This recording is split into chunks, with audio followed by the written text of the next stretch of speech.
தமிழக அரசு நிறைவேற்றி அனுப்பும் மசோதாக்களுக்கு ஒப்புதல் அளிப்பதில் தாமதம் என்பது தவறான தகவல். 13% மசோதாக்கள் குடியரசுத் தலைவரின் பரிசீலனைக்கு அனுப்பப்பட்டிருப்பதாக ஆளுநர் மாளிகை விளக்கம்.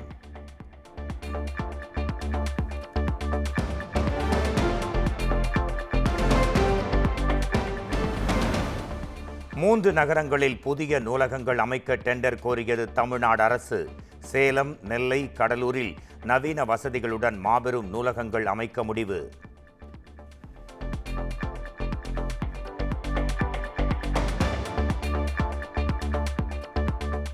சென்னை தண்டையார்பேட்டையில் மாநகராட்சி குப்பை லாரி மோதி 8 வயது சிறுமி உயிரிழப்பு. ஓட்டுநரை சரமாரியாக தாக்கிய பொதுமக்கள் லாரியை அடித்து உடைத்ததால் பரபரப்பு, சலசலப்பு.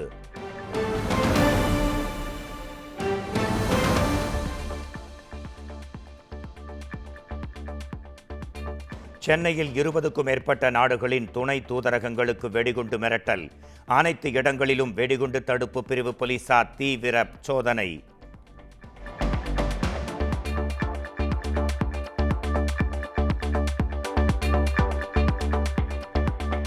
அரசியலில் ஆத்திச்சூடி அறியாத விஜய் முதலமைச்சர் கனவில் மிதப்பதாக வைகோ குற்றச்சாட்டு. காகித கப்பலில் கடல் தாண்ட முனையும் அவரது கனவுகள் பலிக்காது என்றும் விமர்சனம்.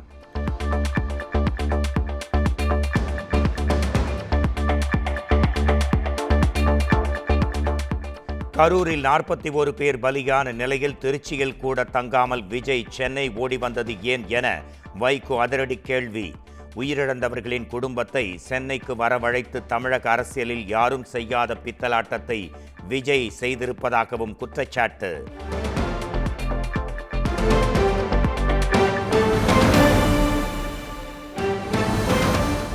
சமூக வலைதளத்தில் வன்முறையை தூண்டும் விதமாக கருத்து என ஆதவ் அர்ஜுனா மீது பதியப்பட்ட வழக்கை ரத்து செய்ய கோரிய ஆதவ் அர்ஜுனா மனு மீதான தீர்ப்பு தேதி குறிப்பிடப்படாமல் ஒத்திவைப்பு.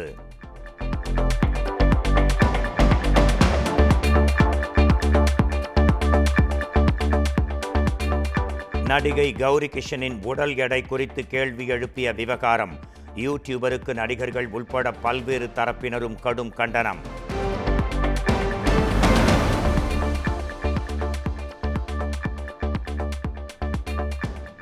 போதைப் பொருள் வழக்கில் நடிகர் ஸ்ரீகாந்துக்கு அமலாக்கத்துறை மீண்டும் சம்மன். நவம்பர் மாதம் 11ஆம் தேதி விசாரணைக்கு ஆஜராக வலியுறுத்தல்.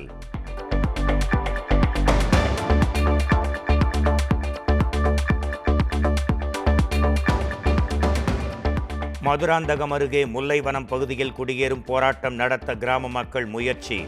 தடுத்து நிறுத்திய காவல்துறை மற்றும் வருவாய்த்துறையினருடன் வாக்குவாதம், போலீசார் குவிப்பு.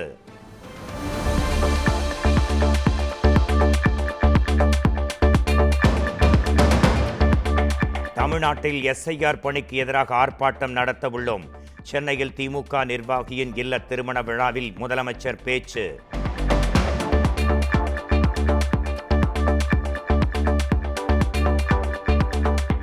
வாக்காளர் பட்டியல் சிறப்பு தீவிர திருத்தத்திற்கு எதிராக திமுக தொடர்ந்த வழக்கு உச்சநீதிமன்றத்தில் நவம்பர் மாதம் 11ஆம் தேதி விசாரணைக்கு வருகிறது.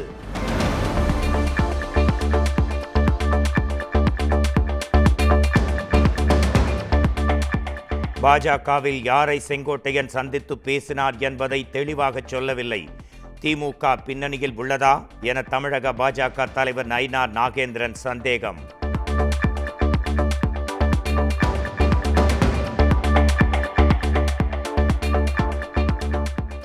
கோவை இருகூரில் கடத்தல் என கூறப்படும் காரில் பெண் இருந்ததற்கான பதிவுகள் தெளிவாக இல்லை.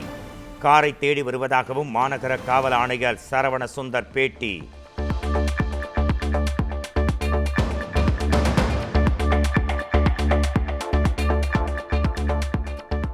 கோவை இருகூரில் கடத்தப்பட்ட பெண்ணை மீட்க எடுக்கப்பட்ட நடவடிக்கைகள் என்ன என அன்புமணி கேள்வி.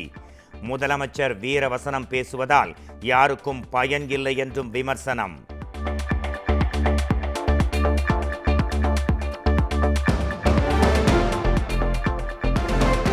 இருகூரில் பெண் கடத்தப்பட்டதாக கூறப்படும் சம்பவத்தை நேரில் பார்த்தவரிடம் போலீசார் போன் மூலம் விசாரணை. ஓட்டுநர் இருக்கையில் இருந்த நபர் காரின் உள்ளே இருந்த பெண்ணின் கழுத்தை நெரித்தார் என அதிர்ச்சி வாக்குமூலம்.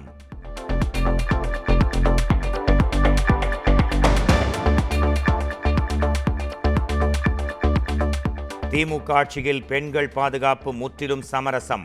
எதிர்க்கட்சித் தலைவர் எடப்பாடி பழனிசாமி கண்டனம்.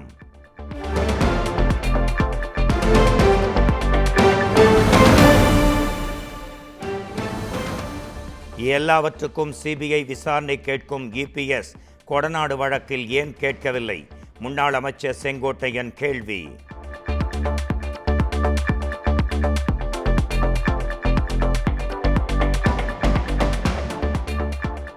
நாங்கள் முன்மொழிந்திருக்காவிட்டால் எடப்பாடி பழனிசாமி முதலமைச்சராக இருக்க முடியாது.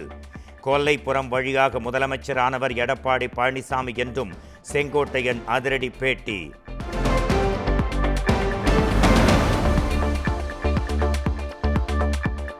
அதிமுகவை ஒருங்கிணைக்க பாஜக என்னை அழைத்தது. பிரிந்துள்ளவர்களை ஒருங்கிணைக்க முயற்சி எடுக்குமாறு பாஜக அறிவுறுத்தியதாக செங்கோட்டையன் பேச்சு.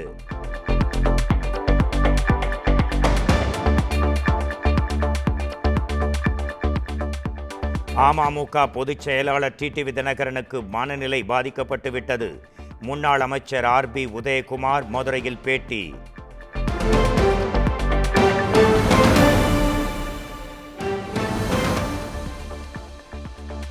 பணி மோசடி வழக்கில் சென்னை சிறப்பு நீதிமன்றத்தில் செந்தில் பாலாஜி ஆஜர். மேலும் 50 பேர் ஆஜராக சம்மன் பிறப்பித்து வழக்கு வரும் 12ஆம் தேதிக்கு ஒத்திவைத்து உத்தரவு.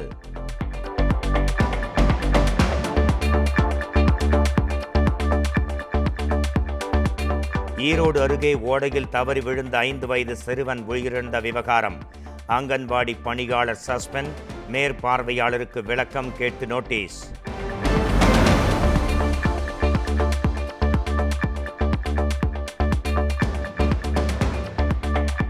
மத்திய அரசின் 4 கோடி நிதியை கையாடல் செய்திய சீனியர் ஆடிட்டர் தற்கொலை செய்து கொண்ட சம்பவம்.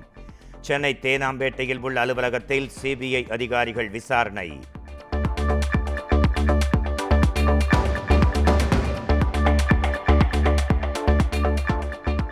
இலங்கை கடற்பரப்பில் எல்லை தாண்டி மீன்பிடித்த விவகாரம். புதுச்சேரி மீனவர்கள் 29 பேருக்கு 10ஆம் தேதி வரை சிறைக்காவல் நீட்டிப்பு.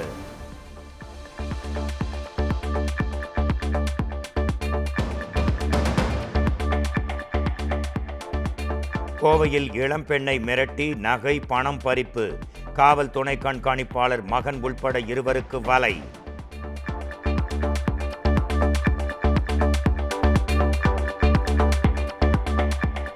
தமிழக கர்நாடக எல்லையில் புதிதாக அமைக்கப்பட்ட சுங்கச்சாவடியை முற்றுகையிட்டு கிராம மக்கள் போராட்டம். உள்ளூர் மக்களுக்கு சுங்க கட்டணத்திலிருந்து விலக்களிக்க வலியுறுத்தி 300க்கும் மேற்பட்டவர்கள் திரண்டனர்.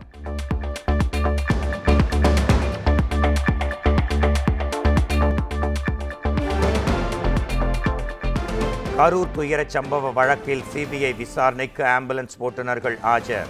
பாதிக்கப்பட்டவர்களை மீட்பதற்காக சென்ற ஓட்டுநர்களிடம் விசாரணை.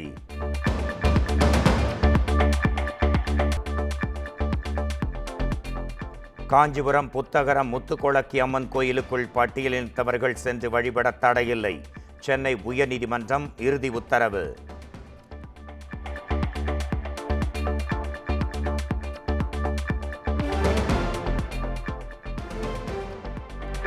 நடிகர் கமல்ஹாசனின் நாயகன் திரைப்படம் மறுவெளியீட்டிற்கு தடையில்லை. எஸ்ஆர் ஃபில்ம் ஃபேக்டரி நிறுவனம் தொடுத்த வழக்கில் சென்னை உயர்நீதிமன்றம் உத்தரவு.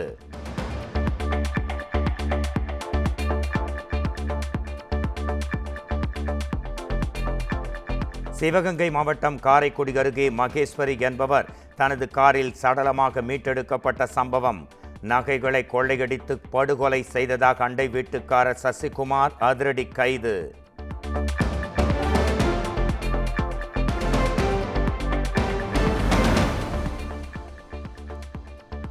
காரைக்குடியில் நிலம் பார்க்க சென்ற பெண் கொல்லப்பட்ட வழக்கில் திருப்பம்.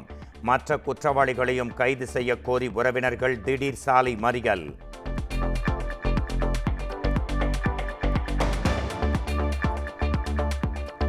ஓசூரில் டாடா தொழிற்சாலையின் மகளிர் விடுதியில் ரகசிய கேமரா பொருத்தப்பட்ட விவகாரம்.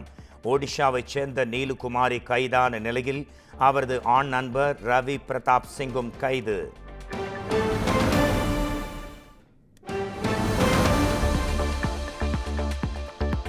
தேசிய பாடலான வந்தே மாதரம் இயற்றப்பட்டு 150 ஆண்டுகள் நிறைவு பெற்றதை முன்னிட்டு ஓராண்டு கால கொண்டாட்டம் டெல்லியில் தொடங்கி வைத்த பிரதமர் நரேந்திர மோடி.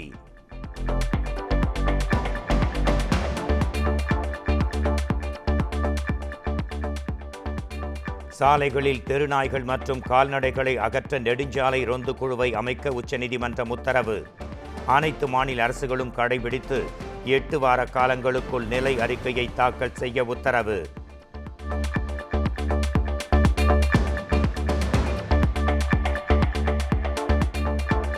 தனது பேட்டியை விஜய்க்கு எதிராக கட்டமைக்க முயற்சிக்கும் சிலர் அமைதியாக இருப்பது நல்லது. நடிகர் அஜித் குமார் ஆங்கில ஊடகத்திற்கு பேட்டி.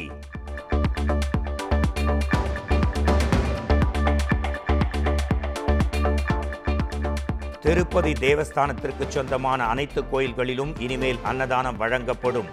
திருமலை தேவஸ்தான நிர்வாக அதிகாரி அனில்குமார் சிங்கால் தகவல்.